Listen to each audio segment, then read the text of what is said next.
السلام علیکم ورحمۃ اللہ نحمدہ ونصلی علی رسولہ الکریم اما بعد فاعوذ باللہ من الشیطان الرجیم بسم اللہ الرحمن الرحیم رب اشرح لی صدری ویسر لی امری واحلل عقدۃ من لسانی یفقہوا قولی۔ سورہ البقرہ آیت نمبر 246 فہم قرآن ہم کر رہے تھے تراویح کی تیاری کے لیے۔ اس آیت کی تلاوت سنتے ہیں پہلے۔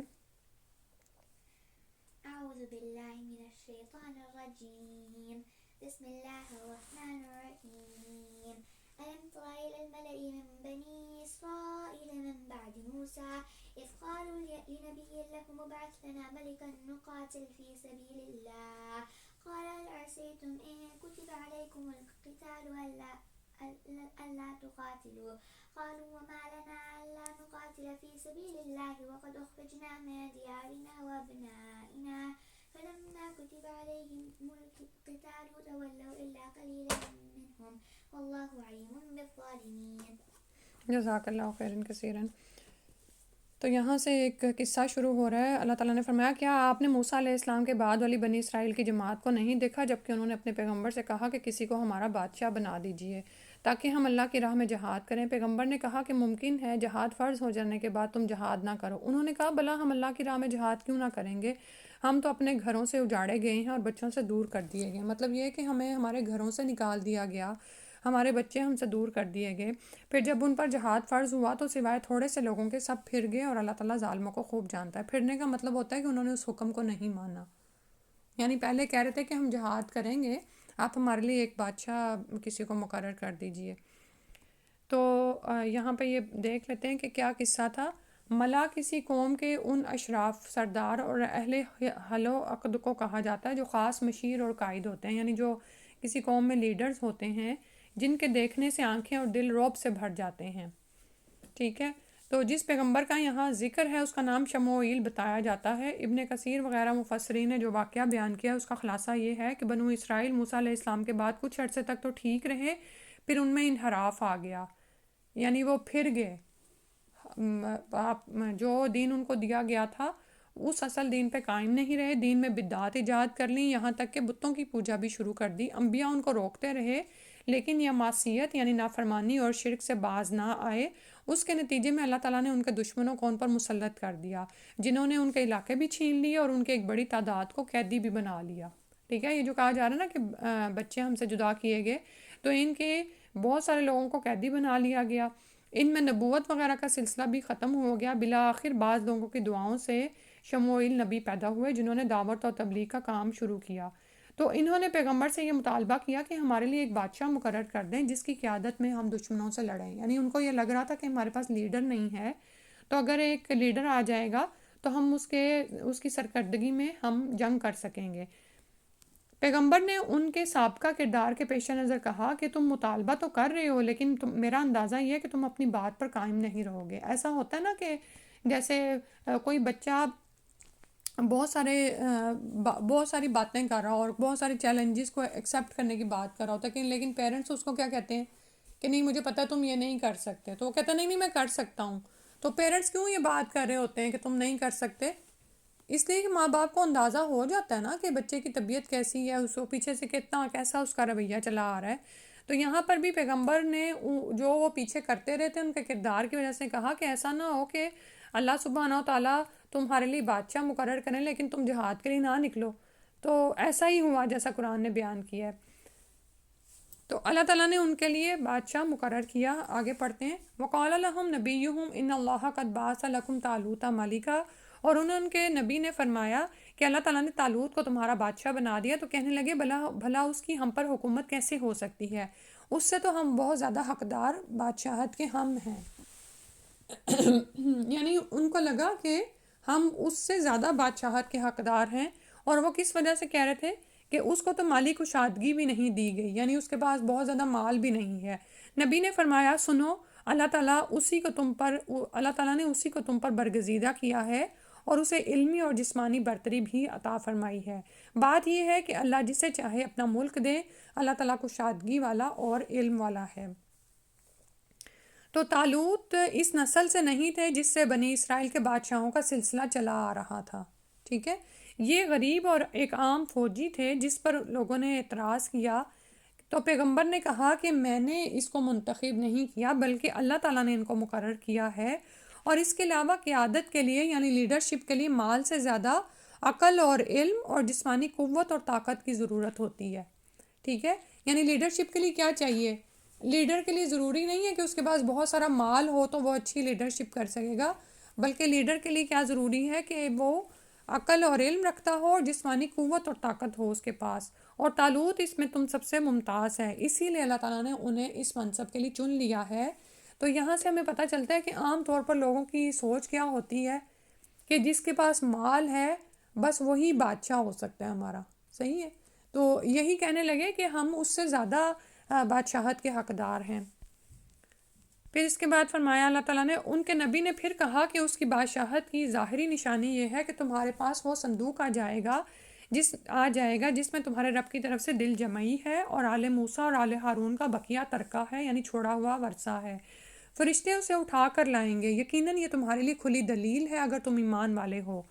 صندوق سے مراد تابوت ہے، تو بنی اسرائیل تبرک کے لیے اس تابوت کی طرف جاتے تھے۔ اس تابوت میں کہا جاتا ہے کہ موسیٰ اور ہارون علیہ السلام کے تبرکات تھے، یعنی کچھ برکت کی چیزیں تھیں جو ان سے منسوب کی جاتی ہیں۔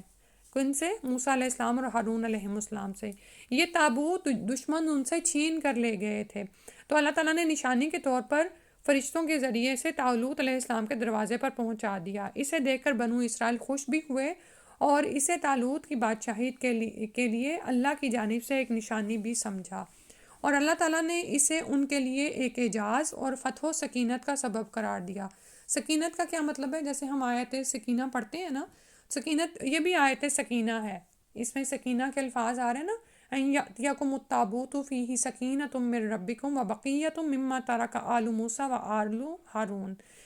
تو سکینت کا مطلب ہے کہ اللہ تعالیٰ کی طرف سے خاص نصرت کا نزول ہونا، اللہ تعالیٰ کی طرف سے خاص مدد ملنا جو اپنے خاص بندوں پر نازل فرماتا ہے، اور جس کی وجہ سے جنگ کی خون ریز مارکہ آرائیوں میں جب بڑے سے بڑے شیر دل لوگ بھی کانپ رہے ہوتے ہیں، وہاں اہل ایمان کے دل دشمن کے خوف اور ہیبت سے خالی ہوتے ہیں، اور انہیں اگر ڈر ہوتا ہے تو صرف اللہ ہی کا ہوتا ہے، اور وہ فتح و کامرانی کی امید سے لبریز ہوتے ہیں۔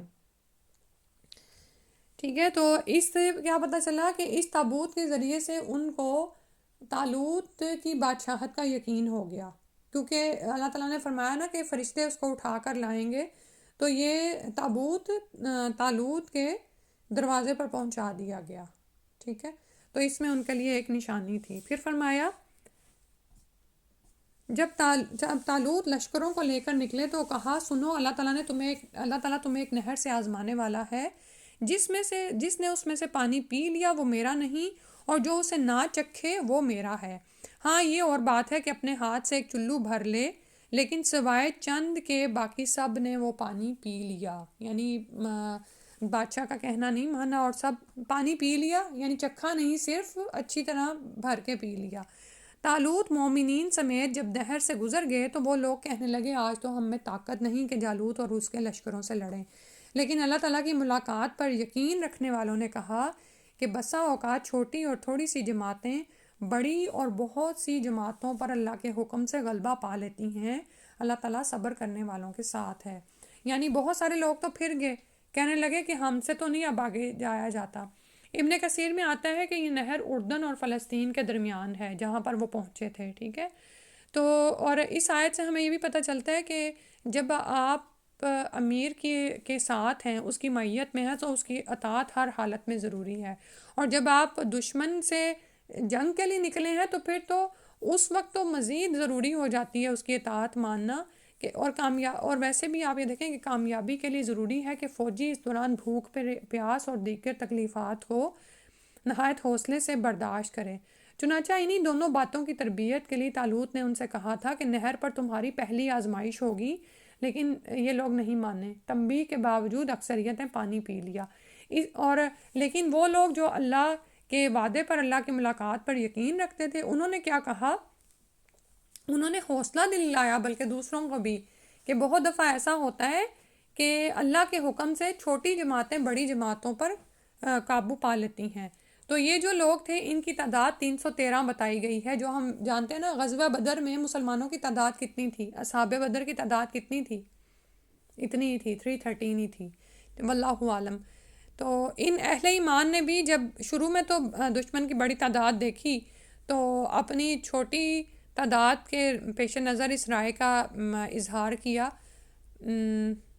تو وہ علماء جو ان سے زیادہ پختہ یقین رکھنے والے تھے انہوں نے کہا کہ کامیابی تعداد کی کثرت اور اسلحہ کی فراوانی پر منحصر نہیں بلکہ اللہ کی مشیت اور اس کے اذن پر موقوف ہے. یعنی کامیابی کیسے ملتی ہے؟ اللہ کے حکم سے. بعض اوقات ایسے ہوتا ہے کہ آپ بہت بڑی جماعت ہوتے ہو اور آپ کے پاس اسلحہ بھی بہت زیادہ ہوتا ہے لیکن آپ کسی ایکسپیڈیشن پہ جاتے ہو اور آپ ہار جاتے ہو. کیوں؟ جیسے غزوہ حنین میں ہوا تھا نا، اس وقت بھی کیا تھا کہ مسلمانوں نے، اور وہ بھی یعنی کہ پکے مومن، یعنی کہ جو سابقون اولون تھے وہ نہیں تھے بلکہ ان میں سے 9 مسلم تھے جنہوں نے اس دن اپنی تعداد پر یعنی فخر کا اظہار کیا کہ آج تو ہم بہت زیادہ ہیں، آج ہمیں کون ہرائے گا. لیکن اللہ تعالیٰ نے اس دن جنگ حنین میں ان کو دکھایا کہ یہ ایمان ہی ہے جو انسان کو اللہ کی معیت اور خاص اللہ تعالیٰ کی طرف سے نصرت عطا فرماتا ہے. اور ضروری نہیں ہوتا کہ انسان بہت بڑی تعداد میں ہو یا اس کے پاس بہت زیادہ اسلحہ ہو.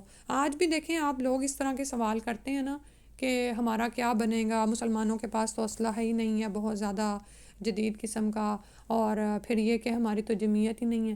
تو دیکھیں زیادہ بڑی بات تو یہ ہے کہ ہماری صفوں میں اتحاد ہو، ہمارے اندر ایمان ہو اور ہم مسلمان آپس میں صرف اللہ کا خوف رکھتے ہوئے میدان جنگ میں جائیں. اب یہاں پر بھی ہمیں یہی نظر آ رہا ہے نا کہ زیادہ تر لوگ تو پھسل گئے اور انہوں نے امیر کی بات ہی نہیں مانی اور صرف 313 ہی بچے.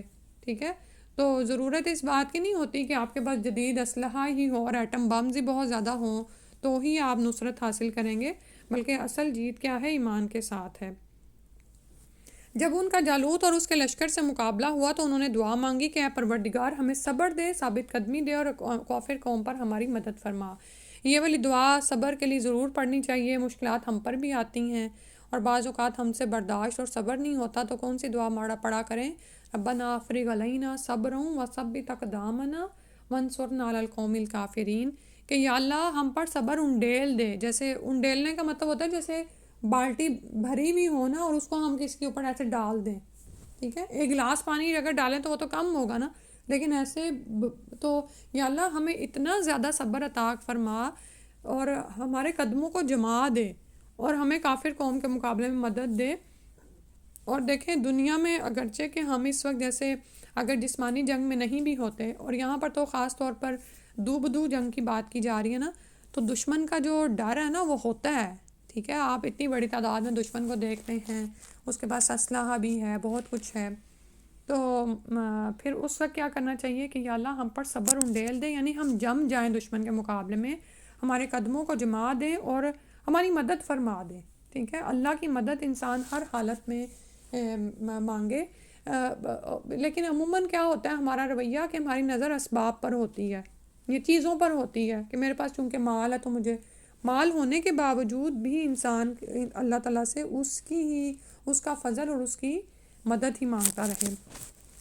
پھر اللہ تعالیٰ نے فرمایا اللہ کے حکم سے انہوں نے جالوتیوں کو شکست دے دی اور داؤد علیہ السلام کے ہاتھوں جالوت قتل ہوا، اور اللہ تعالیٰ نے داؤد علیہ السلام کو مملکت و حکمت اور جتنا کچھ چاہا علم بھی عطا فرمایا. اگر اللہ تعالیٰ بعض لوگوں کو بعض سے دفع نہ کرتا، دفع کرنے کا مطلب ہوتا ہے دور نہ کرتا، تو زمین میں فساد پھیل جاتا، لیکن اللہ تعالیٰ دنیا والوں پر فضل و کرم کرنے والا ہے. تو داؤد علیہ السلام جو ابھی پیغمبر تھے نہ بادشاہ تھے، اس لشکر طالوت میں ایک سپاہی کے طور پر شامل تھے. سبحان اللہ، داؤد علیہ السلام کا نام آپ پڑھتے ہیں نا، پتہ ہے نا وہ ایک نبی تھے اور ان کے بیٹے سلیمان علیہ السلام ہیں اور وہ بہت بڑے بادشاہ ہوئے اور اللہ تعالیٰ نے ان کو بہت سارے معجزات عطا فرمائے تھے. تو وہ کیا تھے؟ وہ طالوت کے ایک عام سپاہی تھے. ان کے ہاتھوں اللہ تعالیٰ نے جالوت کا خاتمہ کیا اور تھوڑے سے اہل ایمان کے ذریعے ایک بڑی قوم کو شکست فاش دلوائی. سبحان اللہ، کہ انہوں نے جو ہے طالوت کو مار دیا جب بادشاہ جالوت کو قتل کر دیا جب بادشاہ مر گیا، تو پھر اس کی جو ساری اس کی قوم تھی وہ بھی سرنگوں ہو گئی. تو اللہ تعالیٰ نے اس کے بعد داؤد علیہ السلام کو بادشاہت بھی عطا فرمائی اور ان کو نبوت بھی عطا فرمائی اور حکمت عطا کی، اور اس طرح آہن گری کا ان کو صنعت ان کو عطا فرمائی تھی، اور اسی طرح ان امور کی سمجھ عطا فرمائی تھی جو کہ جیسے اس جنگ کے موقع پر اللہ تعالیٰ کی مشیت اور ارادے سے اللہ تعالیٰ نے ان کو نصرت عطا فرمائی، ٹھیک ہے۔ تو اللہ تعالیٰ نے پھر فرمایا تِلْکَ آیاتُ اللہِ نَتْلُوهَا عَلَيْکَ بِالْحَقِّ وَإِنَّکَ لَمِنَ الْمُرْسَلِینَ، یہ اللہ تعالیٰ کی آیتیں ہیں جنہیں ہم حقانیت کے ساتھ آپ پر پڑھتے ہیں، بالیقین آپ رسولوں میں سے ہیں۔ تو یہ جو پیچھے واقعات سارے گزرے ہیں جو آپ صلی اللہ علیہ وسلم پر نازل کردہ کتاب کے ذریعے سے دنیا کو معلوم ہو رہے ہیں، تو اے محمد صلی اللہ علیہ وسلم یقیناً یہ ساری آیتیں آپ کی رسالت اور صداقت کی دلیل ہیں، کیونکہ رسول صلی اللہ علیہ وسلم تو پڑھے لکھے نہیں تھے، تو نہ تو نبی صلی اللہ علیہ وسلم نے یہ سارے واقعات کسی کتاب میں پڑھے اور نہ کسی سے سنے، تو اس سے یہ واضح ہوتا ہے کہ غیب کی یہ خبریں اللہ تعالیٰ ہی نے وحی کے ذریعے رسول اللہ صلی اللہ علیہ وسلم کو عطا فرمائی تھیں، اور قرآن کریم میں متعدد مقامات پر گزشتہ یعنی جو گزرے ہوئے واقعات ہیں، جو تاریخ میں مختلف واقعات ہیں، ان کو بیان کر کے آپ صلی اللہ علیہ وسلم کی رسالت کی صداقت کو دلیل کے طور پر پیش کیا ہے، ٹھیک ہے۔ آپ یہ دیکھیں نا کہ جو واقعات ہم قرآن میں پڑھتے ہیں، اگر ہم دنیا میں پائی جانے والی اور کتابیں جو ہمیں تاریخ کے بارے میں بتاتی ہیں اس میں بھی ہمیں پتہ چلتے ہیں، ٹھیک ہے۔ اور عربوں کے ہاں تو کوئی بھی وہاں پر بڑی بڑی حکومتیں اور بادشاہتیں اور ایسے لوگ نہیں آتے تھے، اور وہ ایک طرح سے اس زمانے میں بھی حالانکہ سپر پاورز موجود تھیں، لیکن مشرکین مکہ کسی حد تک ان سے کٹے ہی ہوئے تھے، ٹھیک ہے، اور وہاں پر زیادہ پڑھنے لکھنے کا رواج بھی نہیں تھا، تو پھر رسول صلی اللہ علیہ وسلم اس معاشرے میں اتارے گئے اور آپ پڑھے لکھے بھی نہیں تھے اور یہ لوگ جانتے تھے، ٹھیک ہے، اور 40 سال کی عمر تک یہ جب تک نبی صلی اللہ علیہ وسلم نے نبوت کا اظہار نہیں کیا، وہ آپ کو کیا کہتے تھے؟ شاباش، صادق اور امین کہتے تھے۔ صادق یعنی سچا، امین امانت دار یعنی جو خیانت نہ کرے، لیکن جب نبی صلی اللہ علیہ وسلم نے ان کو یا صباحا کہہ کر اس توحید کی دعوت کی طرف بلایا اور انہیں بتایا کہ مجھے اللہ کی طرف سے یہ بتایا گیا، تو پھر وہ آپ کو جھوٹا کہنا شروع ہو گئے، جادوگر اور کاہن نعوذ باللہ کہتے تھے۔ تو اللہ تعالیٰ ہمیں بھی توفیق دے کہ ہم نبی صلی اللہ علیہ وسلم کی صداقت پر ایمان لائیں، اور ایمان لانے کا مطلب کیا ہے کہ اللہ تعالیٰ کے احکامات جو کہ رسول اللہ صلی اللہ علیہ وسلم کے ذریعے ہم تک پہنچے ہیں ان پر منوعاً عمل کریں، ٹھیک ہے، اور ان کو ایسے ہی نہ بے اہمیت نہ جانے دیں، ان کو اہمیت دیں۔ آمین یا رب العالمین۔ سبحانک اللہم و بحمدک اشہد ان لا الہ الا انت استغفرک و اتوب الیک۔ السلام علیکم ورحمۃ اللہ۔